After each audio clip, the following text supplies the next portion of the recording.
이 새벽에 하나님 주시는 말씀 앞에서 또한 예배 자리에, 기도의 자리에 먼저 서시는 우리 모든 성도님들 가운데 하나님께서 주시는 주와 동행하는 은혜가 충만하시기를 주의 이름으로 축원드립니다. 오늘은 아름다운 소통이 되게 하라, 아름다운 소통이 되게 하라라는 제목으로 하나님 말씀 함께 나누고자 합니다. 정해진 본문을 따라서 부목사님들이 이렇게 쭉 잠언 말씀을 전하고 있습니다. 그런데 아마 대부분의 부목사님들이 비슷한 고민들을 하고 계시지 않을까 생각됩니다. 말씀에서 비슷한 내용들이 계속해서 반복되고 강조가 되고 있습니다. 그러다 보면 앞에 전한 내용이랑 뒤에 전해야 될 내용이랑 큰 차이가 없을 때가 많습니다. 그리고 요즘 특별히 말에 대한 부분들을 잠언에서 굉장히 많이 다루고 있는데, 참 감사하게도 요 몇 주간 저희가 주일 말씀에서 또 담임 목사님 통하여서 말에 대한 내용들을 계속해서 하나님께서 우리 공동체에 주고 계십니다. 그래서 고민됐습니다. 말씀을 이리 돌려보고 저리 돌려보고 머리를 싸매면서 어떻게 하면 여기서 다른 메시지가, 주님 주시는 다른 음성이 있지 않을까 하고 말씀을 두고 고민을 했습니다. 네, 결론을 내렸습니다. 하나님께서 이때의 이 순서에 따라 오늘 이 본문을 전하게 하시는 것은 분명히 이 본문을 통하여서도 주님 우리 가운데 들려주실 주의 음성이 있을 것이다 라고 결론을 내리고 오늘 말씀을 하나님 앞에서 함께 나누어야 되겠다는 그런 마음을 주셨습니다. 물론 제가 새로운 해석을 찾아내지 못한 그런 까닭도 있습니다. 하지만 하나님께서 설교자가 아니라 하나님 기대할 때 우리 각 사람에게 말씀해 주시는 은혜가 있을 줄 믿습니다. 오늘 말씀을 좀 좁게 본다면 말에 대한 내용이고요, 말씀을 조금 더 넓은 관점에서 보게 된다면 소통에 대한 내용이라고 할 수 있습니다. 말이라는 것이 그렇습니다. 말은 본래 혼자 하는 것이 아닙니다. 누군가에게 말을 합니다. 그래서 말을 하는 사람이 있으면 말을 듣는 사람이 있습니다. 그렇기 때문에 이게 이 두 사람 간의 소통이 됩니다. 그런데요, 소통은 소통으로 그냥 끝나지 않습니다. 말을 하고 소통을 해서 누군가와 그렇게 소통을 하게 되면은 두 사람 사이에 관계가 만들어집니다. 그래서 그 소통을 통해서 그 사람과의 관계가 만들어집니다. 부모가 자녀를 낳았다고 해서 그 자녀와의 관계가 자동으로 만들어지고 이루어지지 않습니다. 아이와 대화를 하고 말을 할 수 없다면 그 눈빛으로, 손짓으로 그 아이와 소통하면서 관계가 만들어져 가는 것입니다. 그런데 이 관계가 사람의 인생에 가장 중요한 영향을 미치는 요소 중에 하나가 된다는 것입니다. 설명이 길었습니다만은 사람이 소통하는 것이 우리의 삶에 어떤 관계를 만들고요, 그 관계가 우리의 인생에 굉장히 큰 영향력을 미친다는 것입니다. 그렇다면 아름답게 소통하는 사람은요, 아름다운 관계를 만들어가고, 그리고 아름다운 관계를 만들어가는 그 관계를 통해서 그 사람의 인생이 아름답게 변하게 됩니다. 반대로 건강하지 못한 소통을 하고 잘못된 소통을 한다면 잘못된 관계가 만들어져 가고, 그리고 그 사람의 인생도 역시 건강하지 못하게 갈 수 있다는 것입니다. 그래서 하나님과의 관계도 그렇습니다. 당연히 사람과의 관계도 그렇습니다. 건강하고 아름다운 소통을 하는 것이 참 중요합니다. 간절히 바라기는 오늘 말씀을 통해서 하나님 우리에게 한층 더 건강하고 아름다운 소통할 수 있는 은혜 주시기를 간절히 원합니다. 오늘 말씀 10절은 이렇게 말씀하고 있습니다. 눈짓하는 자는 근심을 끼치고 입이 미련한 자는 멸망하느니라. 눈짓하는 자가 근심을 끼친다고 말씀합니다. 제일 먼저는 눈짓하는 자가 등장합니다. 눈짓하는 자는 어떤 사람일까요? 성경에 나오는 굉장히 특이한 표현 중에 하나입니다. 눈짓하는 자라는 이 표현이요, 눈짓한다라는 표현이 성경에 5번도 나오지 않습니다. 몇 번 안 나오는 표현인데요, 그런데 이 표현이 다행히 우리가 굉장히 익숙한 말씀의 한 장면에 나타나고 사용되고 있습니다. 창세기 요셉이요, 형들에게 노예로 팔려가게 됩니다. 형들 때문에 노예로 팔려가서 보디발 장군이라는 장군의 집에서 노예로 종살이를 하게 됩니다. 그런데 요셉이 참 젊고 용모가 빼어났던 것 같습니다. 주인인 보디발 장군의 아내가 요셉을 이렇게 유혹합니다. 성경이 이렇게 기록하고 있습니다. 그 후에 그의 주인의 아내가 요셉에게 눈짓하다가 동침하기를 청하니.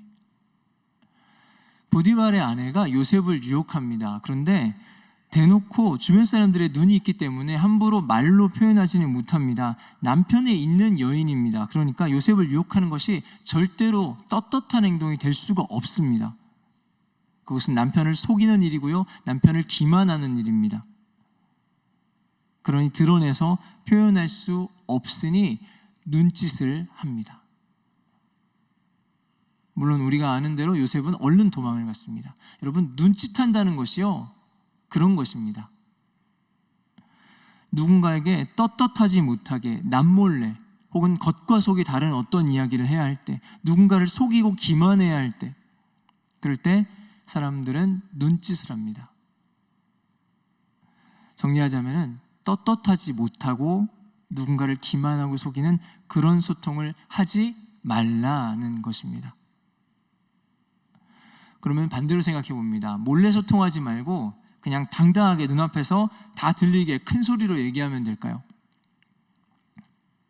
만일에 어떤 권사님이 휴가를 다녀오셨는데 주일날 권사님을 딱 만난 다른 권사님이 그 권사님한테 이렇게 만나자마자 대놓고 당당하게 이야기한다고 생각해 보겠습니다. 아유, 권사님 이번 휴가 때 엄청 잘 드셨나 보네. 허리 사이즈가 반뼘은 늘었네.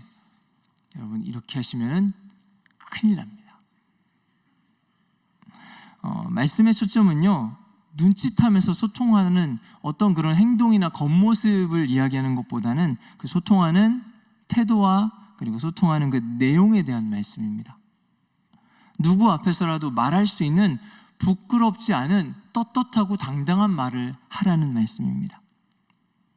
당사자를 속이지 않아도 되는, 아니요, 당사자가 직접 들어도 괜찮은 그런 배려가 있는 말을 하라는 것입니다.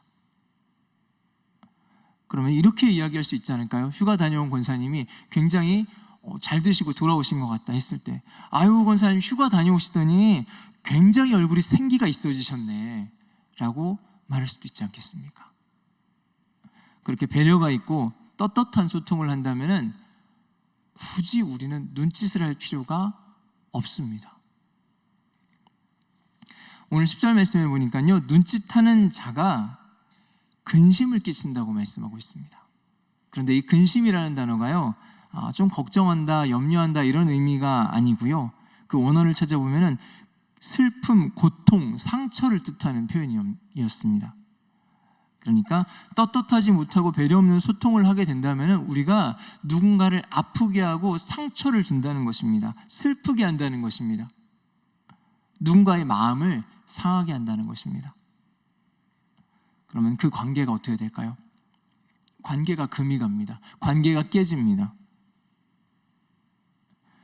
우리가 떳떳하지 않은 소통을 할 때요, 배려 없는 그런 소통을 할 때 먼저는 우리 안에 성령께서 슬퍼하십니다. 우리 하나님이 슬퍼하십니다. 에베소서 4장 29절을 이렇게 말씀합니다. 무릇 더러운 말은 너희 입 밖에도 내지 말고 오직 덕을 세우는 데 소용되는 대로 선한 말을 하여 듣는 자들에게 은혜를 끼치게 하라. 하나님의 성령을 근심하게 하지 말라. 우리가 하나님 앞에서 아름답게 선하게 소통하지 못할 때 먼저 우리 안에 성령께서 근심하고 하나님을 근심하시게 합니다. 또한 우리가 그렇게 떳떳하지 않고 배려 없는 소통을 할 때요, 우리 가까이에 있는, 우리 주변에 있는 사람들이 그들의 마음이 아프고 다치게 된다는 겁니다. 눈짓하는 자라는 이 표현을 보았을 때 우리가 흔히 사용하는 어떤 표현이 머릿속에 번뜩 떠올랐습니다. 어쩌면 우리가 자주 사용하는 표현일 수도 있습니다. 이런 얘기는 크게 하지 않습니다. 저기 있잖아, 이거는 정말로 우리끼리만 하는 얘기인데, 저기 있잖아, 이게 진짜로 비밀인데 아무한테도 얘기하면 안 되는 얘기인데. 우리가 지인들과의 관계에서 혹은 교회 공동체 안에서 이런 말들은, 그리고 이런 말로 시작되는 그런 이야기들은 가능하면 하지 않으실 수 있기를 주의 이름으로 축원드립니다. 몰래 한다고 해도 결국에는 이것이 돌아서 누군가의 마음을 상하게 하고 아프게 할 수 있는 그런 이야기들입니다. 당당하게 할 수 없는 그런 이야기들입니다. 만일에 오늘 제가 어떤 친구 길동이와 만나서 다른 친구인 철수 이야기를 눈짓하면서 하고 있다고 해보겠습니다. 그렇다면 분명히 알아야 됩니다. 어느 날에는 이 길동이와 철수가 만나서 저쪽에서 제 얘기를 그렇게 하고 있을 수 있다는 것을 분명히 아셔야 합니다. 여러분, 오해하시지 마십시오. 서로에게 의심하라는 얘기가 아닙니다. 아예 소통을 하지 말아라, 그런 이야기가 아닙니다. 다만 내가 먼저 아름답고 건강한 소통을 해야 한다는 것입니다. 그래서 내가 그 이야기의 당사자가 되어서 나중에 내가 그 이야기를 듣게 된다고 할지라도 괜찮을 수 있는 그런 소통을 저와 여러분이 하셔야 한다는 것입니다. 오늘 말씀은 너무 상식적이고 너무 당연한 이야기입니다. 주로 잠언의 말씀들이 그렇습니다. 몇 번을 살펴봐도 정말 맞는 얘기입니다. 그런데 이 당연한 상식이 작동을 하지 않을 때가 있습니다. 언제일까요? 화가 나고 흥분했을 때요. 사람이 화가 나고 흥분하게 되면은 아름다운 소통을 하기가 굉장히 어려워집니다. 해야 할 말이나 하지 말아야 할 말이 구분이 잘 안 되기 시작합니다.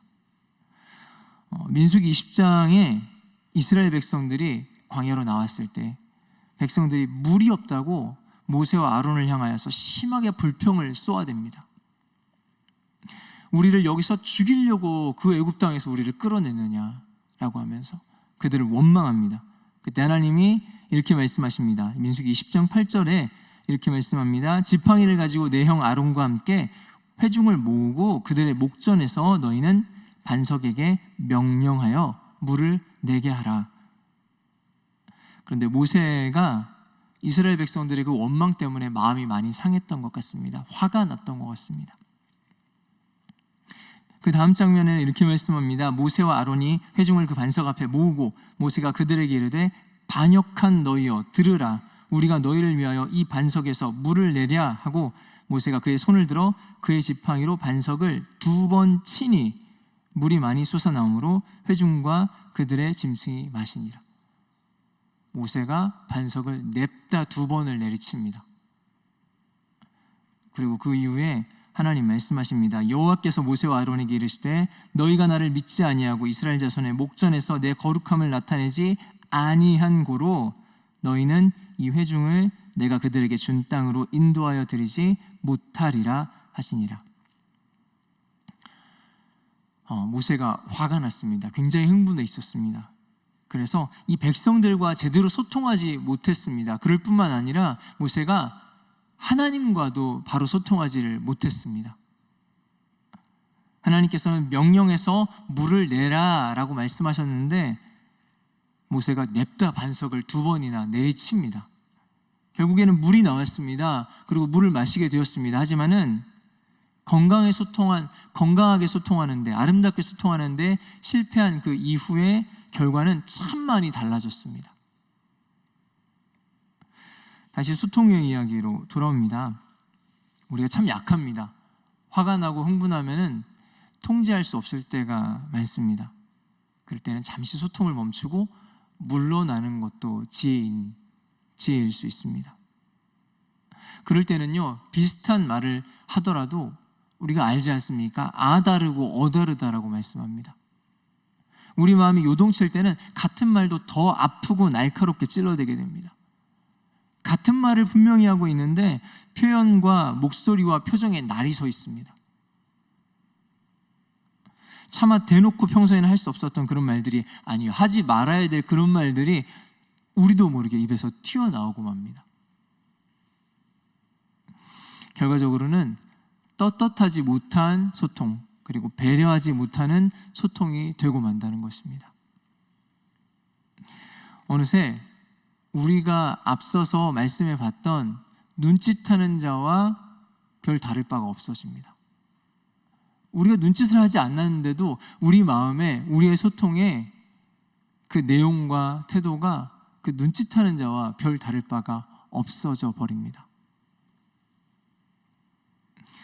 그래서 결국에는 우리의 소통이 눈짓만 안 하면 되는 것이 아니라 우리의 그 소통의 내용이, 그리고 우리의 소통의 그 태도가 눈치차는 자와는 달라야 한다라고 오늘은 말씀하고 있습니다.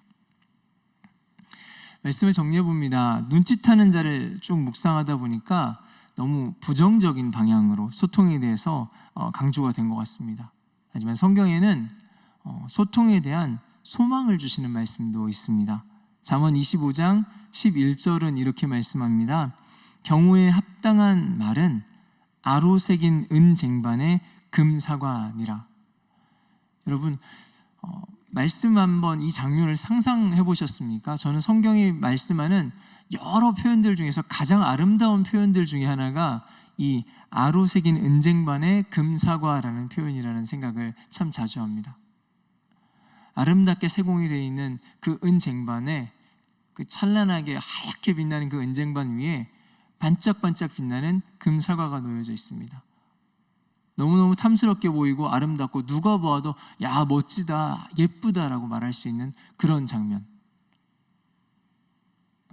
여러분, 떳떳하고 배려하는 그런 소통은 그 말을 듣는 사람들에게 그런 기쁨이 됩니다. 그리고 그는 어떤 사람들에게 큰 감동을 줄 수 있습니다. 뿐만 아니라 우리 입술을 지으신 하나님 보시기에도 우리의 그런 아름다운 소통은 얼마나 귀하고 아름다운지요. 어쩌면은 오늘 말씀을 보면서, 특별히 요즘 말에 대한 말씀들을 계속해서 지속적으로 이제 묵상하면서 떳떳하지 못하다는 생각을 참 많이 하는 것 같습니다. 아, 내가 그렇구나, 내 말이 그렇구나. 하지만은 오늘 말씀의 이 아름다운 소통을 통해서 다시 한번 하나님께서 우리의 소통을 변화시키시고 우리의 관계를 아름답게 변화시켜 가시고 우리의 인생을 아름답게 빚어 가실 줄 믿습니다. 간절히 바라기는 우리의 말과 소통이 사람과 하나님 앞에서 떳떳하고 배려 있는 그런 아름다운 소통 되실 수 있기를 주님의 이름으로 축원드립니다. 기도하시겠습니다.